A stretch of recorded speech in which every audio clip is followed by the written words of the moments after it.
Live news, खबर तो पक्की है। नमस्कार साथियों, जय हिंद। अभी हम सीधे सीधे बातचीत आपको बताने जा रहे हैं कि क्या बीपीएससी तीसरे फेज की बहाली में जिस प्रकार से पल्ला झाड़ रही है, तो बिल्कुल अब स्पष्ट हो गया कि इन लोगों ने बेशर्मी की जो हद है उसको पार कर लिया है। आप सबको पता है और बीपीएससी को भी पता है कि पेपर लीक हो चुका है, और पेपर लीक जो है वो बीपीएससी के ही अधिकारी कर्मचारी मिलकर 13 तारीख को जो आर्थिक अपराध इकाई की रिपोर्ट है, बिल्कुल दूध की दूध और पानी की तरह बिल्कुल साफ कर दिया गया है कि 13 तारीख के दिन ही पेपर लीक हो गया था। और जो प्रश्न पत्र आउट थे उसमें सभी अभ्यर्थियों को जो गिरफ्तारी हुई है 270 अभ्यर्थी की, उसमें लगभग 52 से 52 के आसपास महिलाएं हैं। महिलाएं और लड़कियों की संख्या 52 है। अब जिस साक्ष्य की आप बात कर रहे हैं कि आप साक्ष्य जुटा के दीजिए, पेपर लीक नहीं हुआ है, पेपर लीक नहीं हुआ, क्या पेपर लीक नहीं हुआ है भाई? ये तो नए चेयरमैन जो हैं रवि परमार मनु भाई, ये किस तरह की बात करने लगे हैं? मुझे लगता है कि बीपीएससी के इतिहास में इस तरह के काले कालखंड जो हमेशा लिखते आ रहे हैं।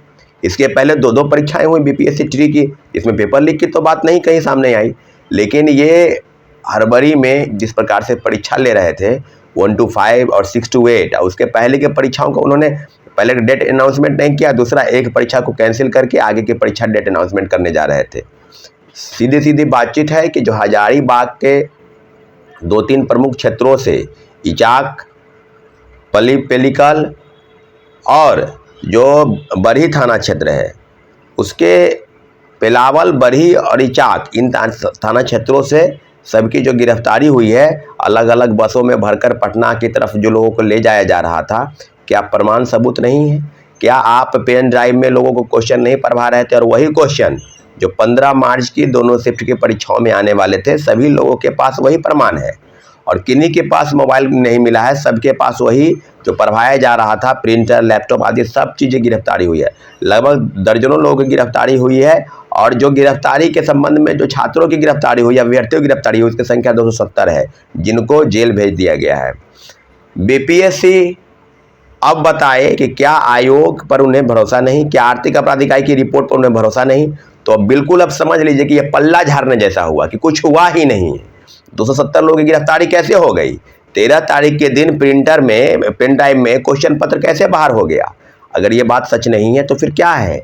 ये तो बिल्कुल आप समझ सकते हैं कि इस तरह की बेशर्मी की हद बीपीएससी पहले भी करती है। और बिहार के तमाम आयोग, चाहे बीपीएससी हो, चाहे बीएसएससी हो, चाहे बीपीएससी हो, या टेक्निकल आयोग हो, बीटीएससी हो, ये तमाम चीज़ों पर यही होता है कि करना कुछ नहीं है। और जब पेपर लीक सामने उजागर होता है तो आपको बताते चले कि 15 मार्च के दिन सबसे पहले मैंने ही इचाक के इस तरह की घटना में जो सम्मिलित थे उनकी जो गिरफ्तारी हुई है, उसके लिए झारखंड के एक पत्रकार महोदय द्वारा मुझे बताया गया। और सबके बाद मैंने बिहार के सभी लोगों से, सभी पत्रकार बंधुओं से, इलेक्ट्रॉनिक मीडिया और प्रिंट मीडिया से हमने संपर्क किया।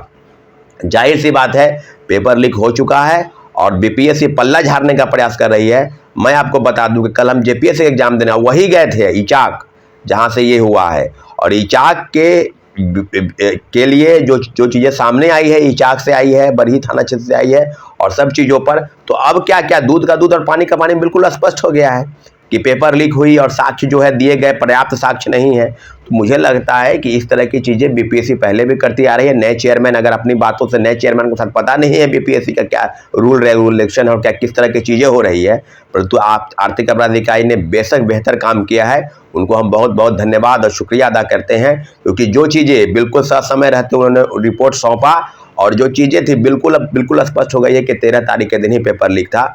और जो गिरफ्तारी हुई है, कई बातें सामने आ रही है कि स्वास्थ्य विभाग के उप सचिव हैं, तो कोई बड़ा गृह विभाग के अकाउंटेंट हैं, तो कोई बोल रहा है कि डॉक्टर की संलिप्तता है, तो काफ़ी लोग शामिल है इसमें। बीपीएससी के जो अंदर के अधिकारी हैं, जो कर्मचारी हैं, सभी की जांच हो, सभी का फ़ोन रिकॉर्ड हो कि उन्होंने क्या किया है, क्योंकि पेपर जो है वो बीपीएससी से ही आउट हुआ है, ऐसे पेपर आउट नहीं हो गया। इसकी बिंदु की जांच आप करा लें, लेकिन इतना जरूर है कि अब जो है, अब लड़ाई बिल्कुल अब आमने सामने होगी। निश्चित रूप से बीपीएससी के काले इतिहास में इस तरह की घटनाएं लगातार हो रही है, और पेपर लीक के नाम पर शिक्षक अभ्यर्थी, छात्र अभ्यर्थी चुप हो जाएं, ये बिल्कुल नहीं होगा। आज हम पटना आए और निश्चित रूप से सारी चीज़ों पर बिल्कुल अपडेट करा दें कि अब बीपीएससी से नहीं, सरकार के उन सारे अधिकारियों से और सरकार के प्रमुख मंत्री से, सम्राट चौधरी और विजय सिन्हा से प्रश्न है कि क्या बीपीएससी पेपर लीक करा दी तो आपकी चुप्पी किस बात की इशारा करती है। अगर पैसा ले लिया गया है, निश्चित रूप से पैसा लिया गया है, 10 लाख 12 लाख की जो बातें हो रही है, तो ये किस तरह की इशारा करती है। पेपर लीक नहीं है, वो बहु क्वेश्चन पत्र और जो आंसर जो वायरल हो रहे हैं दोनों मिलान नहीं हुए, सब कुछ मिलान हो चुका है। इसके बावजूद भी कह रहे हैं कि पर्याप्त सबूत चाहिए। वाह, ये तो मुझे लगता है कि पर्याप्त सबूत अब किसका, अब क्या पर्याप्त सबूत चाहिए आपको भाई कि पेपर लीक नहीं हुआ। क्या क्वेश्चन पहले ही बाहर नहीं आ गया? लोगों को जो रटवाए जा रहे थे प्रश्न पत्र झारखंड के हजारीबाग में, क्या वो हूबहू वो मिलान नहीं हुए? तो आर्थिक अपराध इकाई ने बेहतर काम किया है, बहुत जल्द ही लोगों की गिरफ्तारी की और सारे बिंदुओं पर उन्होंने साक्ष्य जमा करके बीपीएससी को सौंप दिया, सरकार को सौंप दिया। अब बीपीएससी अपना पल्ला झाड़ रही है इसलिए कि उनके साख पर बट्टा न लग जाए। अरे भाई, साख पर तो आपको बट्टा लग चुका है, अब क्या? अब आपके पास बचा क्या है? कौन सी संपत्ति है जिसको बचाना चाहते हैं? शिक्षा माफिया के गोद में अब बैठ चुके हैं ना, पैसा लेकर बैठ चुके हैं ना। ये बीपीएससी को खुद सोचना चाहिए कि हम क्या कर रहे हैं। अरे भाई, अभी भी समय है, आप पेपर को रद्द करें और निश्चित रूप से जो इसमें शामिल हैं बड़े बड़े लोग, उसके लिए सरकार को आपने आग्रह करें कि इसमें एसआईटी का गठन करके उस सभी लोगों को गिरफ्तार किया जाए जिसमें शामिल हैं। मैं तो कहता हूं कि अब बिहार सरकार को चाहिए कि सारे बिहार के सारी परीक्षाओं में TRE 1 से लेकर TRE 2 तक जो भी धांधली हुई है, धांधली के जो एविडेंस है या धांधली की जो प्रक्रिया है उसको इन्होंने बदल दिया है। मोबाइल फ़ोन किसी के पास नहीं है, सबको पहले ही प्रश्न पत्र जो है आंसर उसका वायरल है, आंसर को रटवाया जाएगा और उसके बाद आके चुपचाप आके अपना परीक्षा देना है और पास कर जाना है। इस तरह की चीज़ें हो रही है।